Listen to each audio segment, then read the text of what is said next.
Although Game of Thrones already provided the broad strokes of the conclusion to A Song of Ice and Fire, at least according to the novel series' author, George R.R. Martin, one of the significant questions about the story that still remains is, essentially, who was truly destined to save the world? Fan theories have obviously abounded about this particular plot point, and almost every single major character has at least a few readers in their corner, operating under the belief that they are the fabled chosen one.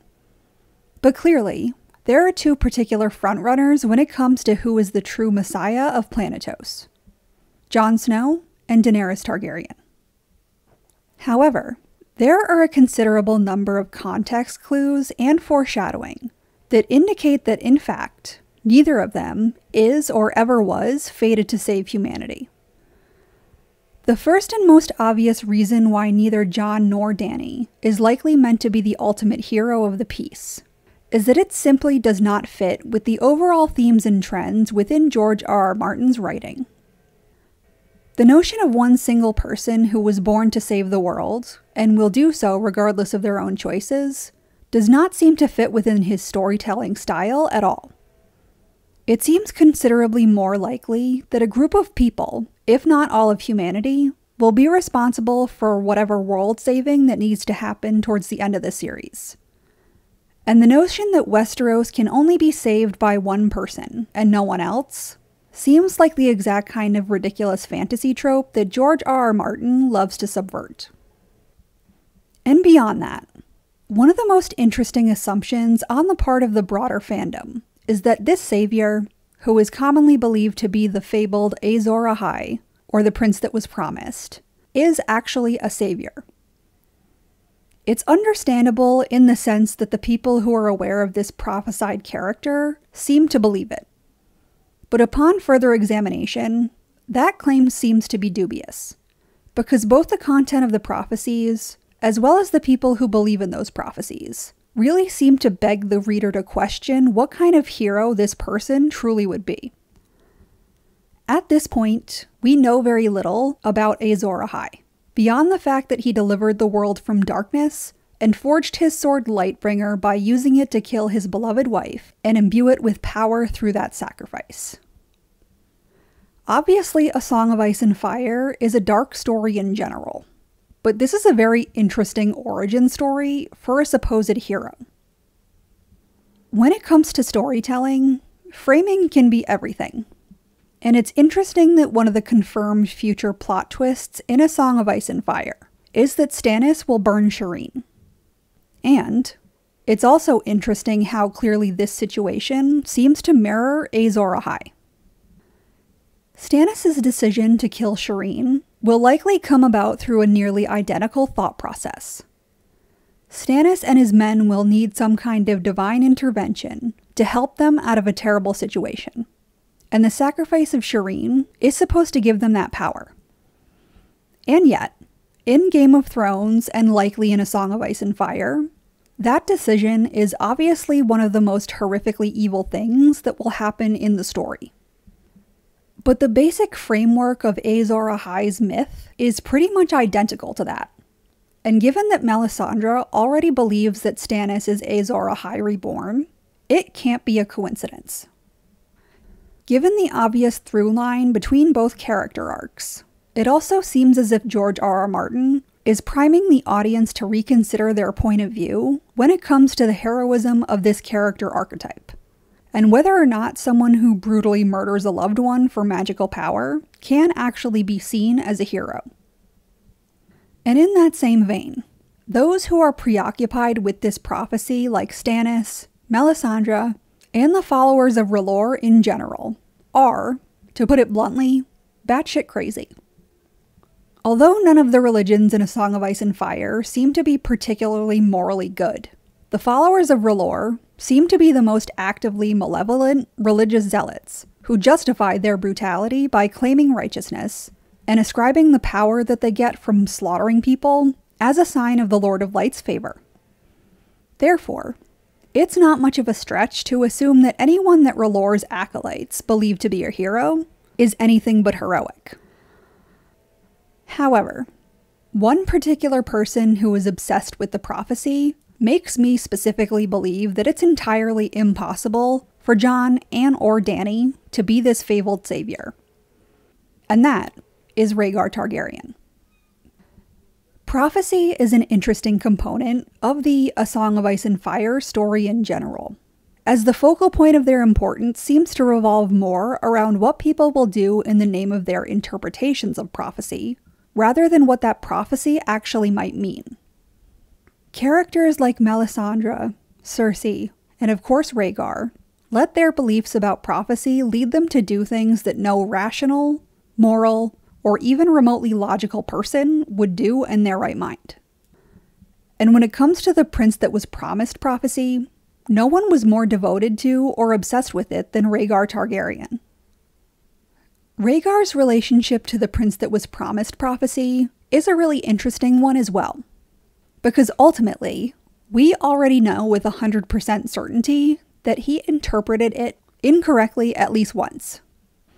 He initially believed himself to be the prince, and then decided it actually must be his son instead. Putting aside the outrageous narcissism it would take to read an ancient prophecy and assume that you must be the central messiah mentioned in it, this obvious issue makes the audience's faith in Rhaegar's assessment of his son, or at the very least another 3 heads of the Targaryen dragons, being the promised savior, a little hard to understand. If his interpretation was wrong before, the idea that he suddenly got it right later on in his life is a little dubious.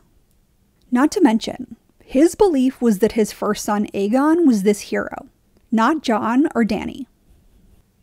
However, the fact that the fandom tends to align with Rhaegar's beliefs and assume that Jon or Dany is the prince that was promised also isn't a huge surprise, because Jon and Dany are so clearly coded to be exceptional characters.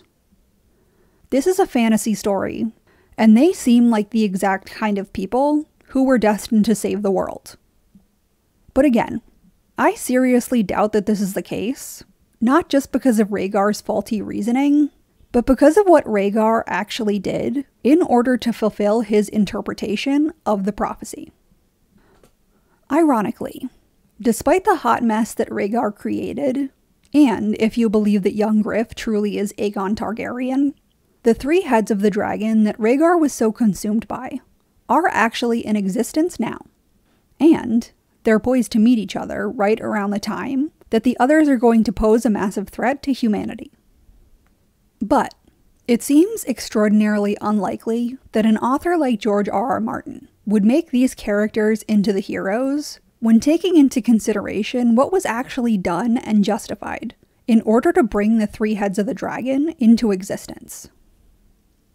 George R.R. Martin is openly and ardently anti-war, and the entire story of A Song of Ice and Fire seems to largely be a manifesto about the pointlessness and brutality of war that can never be justified no matter the circumstance. So it also seems incredibly meaningful and relevant that when laying the foundation of this story, he created a terrible war that was hugely influenced by a man who was more preoccupied with making a future prophecy come true, rather than stopping the legitimate horrors that were happening at the moment that he could have easily played a part in stopping or preventing. Aerys was obviously the main reason why Robert's rebellion happened, and it's likely that at some point a rebellion against the Mad King was coming either way.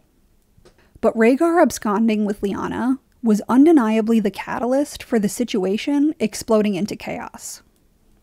And when things did devolve into all-out war, Rhaegar was still more concerned with impregnating a teenager with his mystical savior rather than ending a war that was tearing the country apart, despite the fact that he was one of the few people who could have actually done something proactive to resolve the rebellion. And that is ultimately why Jon and Daenerys were never destined to save the world.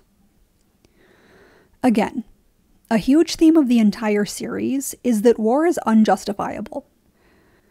And if Rhaegar somehow winds up being right, and any one or all of the remaining 3 heads of the dragon winds up saving Westeros, then that would essentially mean that all of the terrible things that Rhaegar committed or permitted in order to bring another Targaryen into the world was a justified means to a necessary end.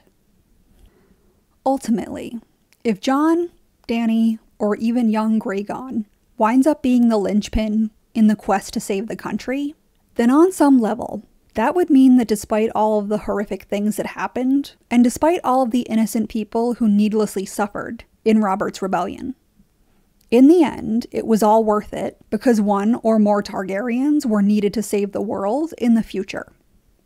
And that really does not feel like the kind of message that George R.R. Martin is attempting to send with his work. Obviously, this also has the dual benefit of completely subverting the expectations of the audience. Both Jon and Daenerys are coded as super special people with unavoidable destinies. So sidestepping that expectation and essentially making no one person the hero who makes or breaks the future of the world would be very much in line with George R.R. Martin's writing style. However, the most interesting and likely most telling element is simply that the common people who are not powerful nor special are not meant to be cannon fodder or justifiable blood sacrifices to ensure that the truly powerful and important people do what they need to do or get where they need to go. Every character has their own free will, which both means that the narrative will almost certainly never reward their bad choices, nor imply that those terrible decisions were justified because of a necessary outcome that they were seeking. That also severely undercuts the notion that any character who seems destined for greatness will actually wind up fulfilling said destiny, regardless of the choices that they make. And obviously, any characters who are ready and willing to sacrifice others on the altars of their own believed destinies is almost certainly incorrect about what their imagined fates truly are. But what do you think? Is the prince that was promised prophecy about Jon or Dany? Is Azor Ahai even meant to be a hero? Leave your comments and opinions below, and if you're interested in more content like this, like and subscribe.